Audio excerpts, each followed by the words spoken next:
Selamat pagi semuanya. Perkenalkan, nama saya Ansa Sagita dari kelompok 3 bersama rekan saya yaitu Elsa Solehat, Meliantri Ayuning Asih, Siti Komala, Yola Amalia Herianti, dan Julius Olafria. Di sini saya akan mempresentasikan tentang Pancasila sebagai dasar negara dan ideologi negara. Kalian tahu nggak sih, ideologi itu memiliki dua bahasa, ada dari bahasa Inggris yaitu idea yang artinya gagasan dan pengertian. Ada dari bahasa Yunani yaitu oida yang artinya mengetahui dan logos yang artinya pengetahuan. Ideologi itu sendiri adalah sekumpulan gagasan, keyakinan, atau pandangan hidup yang menjadi dasar bagi individu, kelompok, atau masyarakat dalam memahami dunia, mengarahkan tindakan, dan menetapkan tujuan politik, ekonomi, sosial, dan budaya. Selanjutnya ada pengertian dan fungsi ideologi. Pengertian ideologi yaitu terbagi menjadi dua, ada secara fungsional dan secara struktural. Yang pertama ada secara fungsional yaitu seperangkat gagasan tentang kebaikan bersama yang paling baik. Ideologi secara fungsional juga terbagi menjadi dua, ada ideologi doktriner dan pragmatis. Yang kedua ada ideologi secara struktural, yaitu sebagai sistem pembenaran seperti gagasan dan formula politik atas kebijakan dan tindakan yang diambil oleh penguasa. Selanjutnya ada fungsi ideologi. Yang pertama, membentuk identitas, ciri, kelompok, atau bangsa. Yang kedua, mempersatukan sedama kita dari berbagai pandangan hidup. Yang ketiga, mengatasi berbagai pertentangan, konflik, atau ketegangan sosial. Yang keempat, membentuk solidaritas dan kebersamaan. Materi selanjutnya akan dijelaskan oleh rekan saya. Latar belakang dan sejarah lahirnya Pancasila sebagai ideologi negara dan dasar negara. Yang pertama ada BPUPKI, kedua sidang BPUPKI, ketiga PPKI. BPUPKI merupakan singkatan dari Badan Penyelidik Usaha Persiapan Kemerdekaan Indonesia. BPUPKI merupakan bentukan dari pemerintahan militer Jepang. Adapun tugas BPUPKI yaitu menyelidiki dan mengumpulkan usul-usul bagi kemerdekaan Indonesia. BPUPKI dilantik pada tanggal 28 Mei 1945. BPUPKI semula beranggotakan 70 orang, 62 anggota Indonesia, 8 orang anggota bangsa Jepang, yang dimana tidak berhak berbicara, hanya bisa mengamati atau observ. Berdirinya BPUPKI telah dilakukan 2 kali sidang. Sidang pertama dilakukan pada tanggal 29 Mei sampai 1 Juni 1945. Pada sidang pertama ini, Indonesia mendapatkan rumusan dasar negara. Rumusan dasar negara itu diberikan oleh 3 tokoh utama. Yang pertama, Muhammad Yamin, kedua, Dr. Supomo, ketiga, Insinyur Soekarno. Setelah beberapa hari tidak mendapatkan titik terang, pada tanggal 1 Juni 1945, dalam sidang BPUPKI, Insinyur Soekarno berpidato, di mana dalam pidato inilah konsep dan rumusan awal Pancasila sebagai dasar negara. Pidato ini disampaikan secara aklamasi tanpa judul dan baru mendapatkan sebutan lahirnya Pancasila oleh mantan BPUPK, yaitu Dr. Rajiman Weddio Diningrat. Tentunya setelah Soekarno menyampaikan pidato, tidaklah serta-merta begitu saja diterima oleh para peserta sidang. Terdapat beberapa perbedaan antara beberapa pihak. Perbedaan pendapat tidak hanya dalam dasar negara, melainkan juga dalam hal bentuk negara dan hal-hal krusial lainnya. Dikarenakan belum usai pembahasan dalam sidang, diputuskanlah untuk membuat sebuah komite untuk menyelesaikan perselisihan yang ada dalam sidang. Komite ini disebut dengan Panitia 9 yang beranggotakan yang pertama Soekarno, kedua Muhammad Hatta, ketiga Ahmad Subarjo, keempat Muhammad Yamin, kelima Wahid Hashim, keenam Abdul Qajar, ketujuh Abi Kusno, kedelapan Haji Agus Salim, kesembilan Maramis. Ternyata kesembilan tokoh inilah yang telah menyelesaikan pembahasan mengenai dasar-dasar negara, termasuk juga Pancasila yang mana menjadi bagian penting dari sejarah singkat lahir Pancasila. Pembahasan dasar negara ini selesai pada tanggal 22 Juni 1945 yang kemudian disebut atau dikenal dengan Piagam Jakarta. Insinyur Soekarno juga mengusulkan 5 prinsip atau asas yang baik-baiknya dijadikan dasar negara Indonesia merdeka dengan nama Pancasila. Namun, Pancasila yang diusulkan Soekarno ini saat itu berbeda dengan Pancasila yang kita kenal saat ini atau kita ketahui saat ini. Pancasila yang diusulkan oleh Soekarno saat itu yaitu yang pertama, kebangsaan Indonesia, kedua, internasionalisasi atau peri kemanusiaan, ketiga, mufakat atau demokrasi, keempat, kesejahteraan, kelima, ketuhanan yang berkebudayaan. Sedangkan Pancasila yang kita kenal pada saat ini yaitu satu, ketuhanan yang Maha Esa, kedua, kemanusiaan yang adil dan beradab, ketiga, persatuan Indonesia, keempat, kerakyatan yang dipimpin oleh hikmat kebijaksanaan dalam permusyawatan perwakilan, kelima, keadilan sosial bagi seluruh rakyat Indonesia.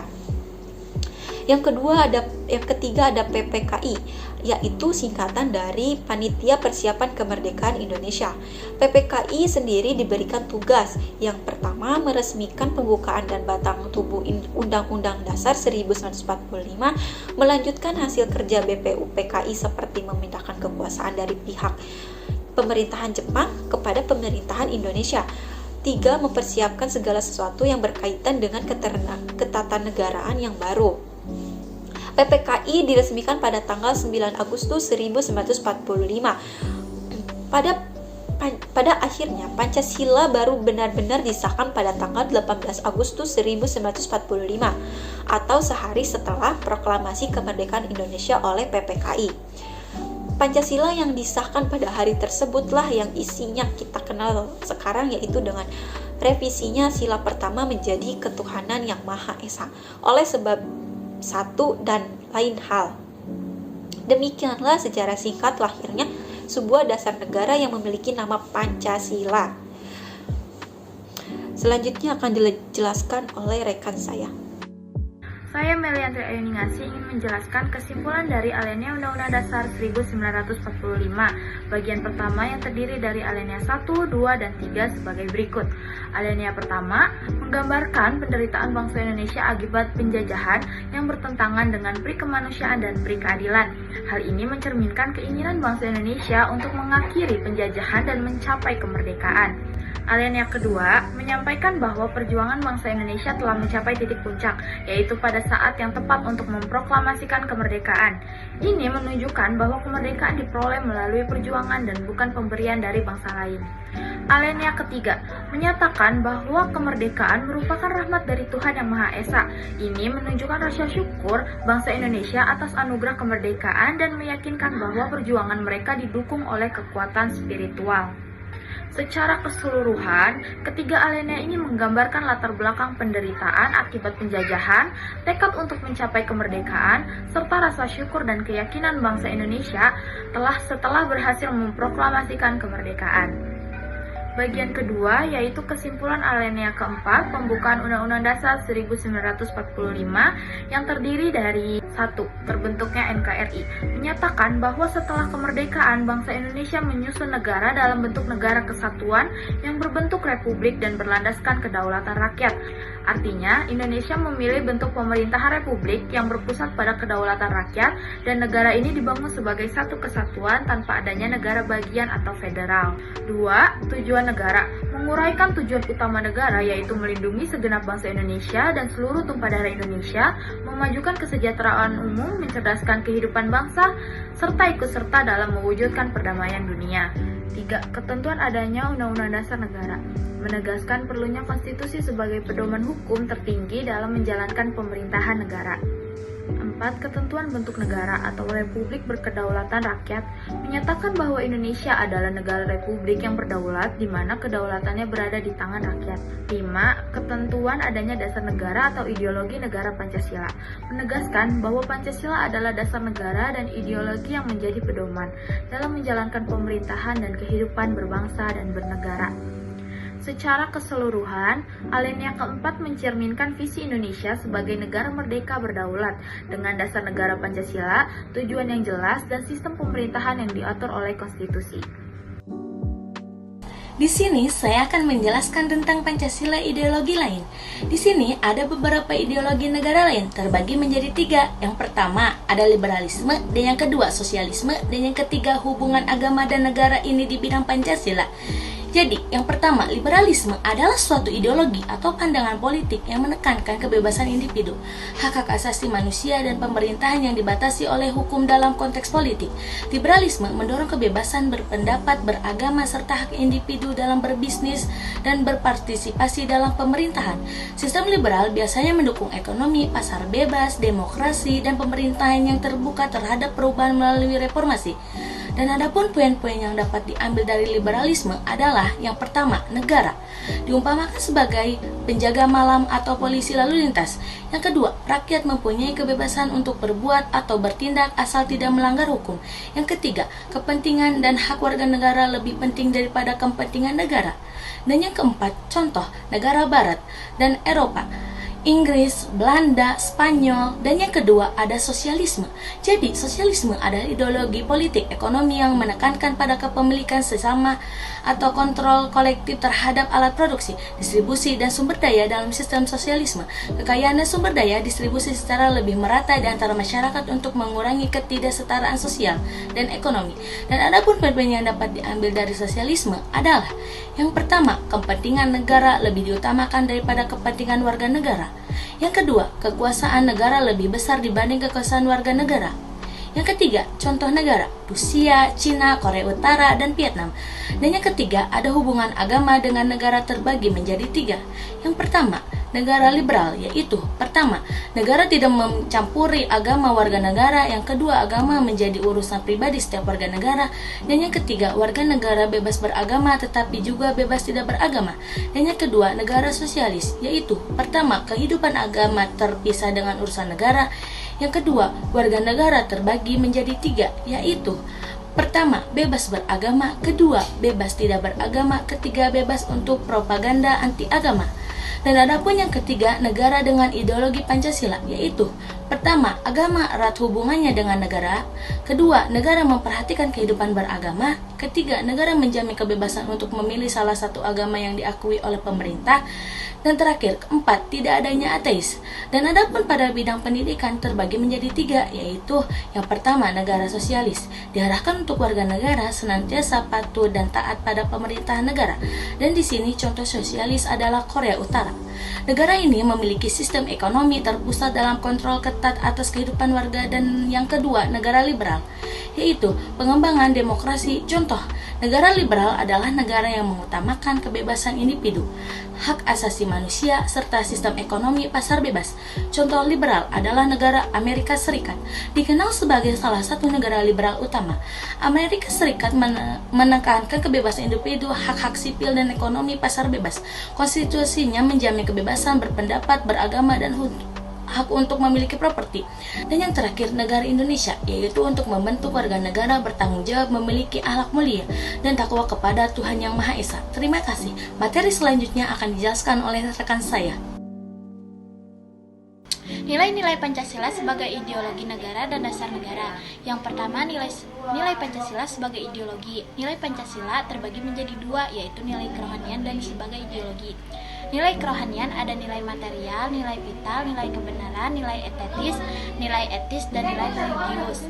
Dan adapun sebagai ideologi ada bersifat objektif dan subjektif, bersifat universal. Yang kedua, nilai-nilai Pancasila sebagai dasar negara. Pertama, setiap pengambilan keputusan pada Pancasila. Kedua, memelihara budi pekerti kemanusiaan yang luhur. Ketiga, sumber acuan dalam menyusun etika kehidupan berbangsa. Keempat, paradigma pembangunan. Yang terakhir, landasan bagi pembangunan bidang. C. Sikap positif terhadap Pancasila dalam kehidupan bermasyarakat, berbangsa, dan bernegara. Terdapat 2 poin penting, yaitu 1. Karakteristik ideologi Pancasila. Berikut adalah beberapa karakteristik utama ideologi Pancasila. A. Ketuhanan Yang Maha Esa. Pancasila menempatkan agama sebagai salah satu dasar penting dalam kehidupan berbangsa, di mana negara menghormati setiap warga negara untuk beragama sesuai keinginannya. B. Kemanusiaan yang adil dan beradab. Menjunjung tinggi nilai kemanusiaan yang menghargai hak asasi setiap individu dengan keadilan dan kesetaraan, serta berperilaku adil dan beradab dalam kehidupan sosial. C. Persatuan Indonesia. Mementingkan persatuan dan kesatuan bangsa di atas segala perbedaan etnis, agama, dan budaya untuk menjaga keutuhan negara kesatuan Republik Indonesia. D. Kerakyatan yang dipimpin oleh hikmat kebijaksanaan dalam permusyawaratan perwakilan. Mendorong partisipasi masyarakat dalam proses pengambilan keputusan melalui musyawarah dengan semangat demokrasi dan keadilan. E. Keadilan sosial bagi rakyat Indonesia. Menjamin distribusi kesejahteraan secara merata bagi seluruh rakyat sehingga tidak ada kesenjangan sosial yang ekstrim dalam masyarakat. Karakteristik kedua adalah arti penting dalam mempertahankan NKRI. Karakteristik kedua ini memiliki 2 poin, yaitu A. Pancasila sebagai acuan bersama baik dalam memecahkan perbedaan serta pertentangan pelotok. Nilai-nilai yang terkandung dalam Pancasila seperti keadilan, persatuan, kemanusiaan, serta kebijaksanaan dalam permusyawaratan menjadi pedoman untuk mencari solusi yang tidak merugikan pihak manapun. B. Tetap mempertahankan keutuhan NKRI dengan landasan dan dasar ideologi Pancasila. Mempertahankan keutuhan Negara Kesatuan Republik Indonesia atau NKRI dengan landasan ideologi Pancasila sangat penting untuk menjaga persatuan dan kesatuan bangsa. Pancasila sebagai dasar negara menjadi pedoman untuk seluruh warga negara dalam kehidupan bermasyarakat, berbangsa, dan bernegara. Nilai-nilai Pancasila seperti ketuhanan, kemanusiaan, persatuan, kerakyatan, dan keadilan sosial mencerminkan keragaman yang ada di Indonesia serta menjadi pilar utama untuk melawan ancaman-ancaman terhadap keutuhan NKRI baik dari dalam maupun dari luar. Usaha mempertahankan Pancasila ada 3 poin penting, yaitu 1. Melaksanakan sila-sila Pancasila. 2. Melaksanakan kehidupan bermasyarakat. 3. Melalui bidang pendidikan. Melaksanakan sila-sila Pancasila sebagai berikut. Sila ketuhanan yang Maha Esa menegaskan bahwa kita harus menghargai dan bekerja sama dengan pemeluk agama lain, serta membina kerukunan hidup di antara umat beragama. Sila kedua, kemanusiaan yang adil dan beradab, menegaskan bahwa kita harus menjunjung tinggi nilai-nilai kemanusiaan dan berani membela kebenaran dan keadilan. Sila ketiga, persatuan Indonesia, menegaskan bahwa kita harus menempatkan persatuan, kesatuan, dan kepentingan bangsa dan negara di atas kepentingan pribadi dan golongan. Sila keempat, kerakyatan yang dipimpin oleh hikmat kebijaksanaan dalam permusyawaratan perwakilan, menegaskan bahwa kita tidak boleh memaksakan kehendak kepada orang lain dan mengutamakan musyawarah untuk menyelesaikan masalah.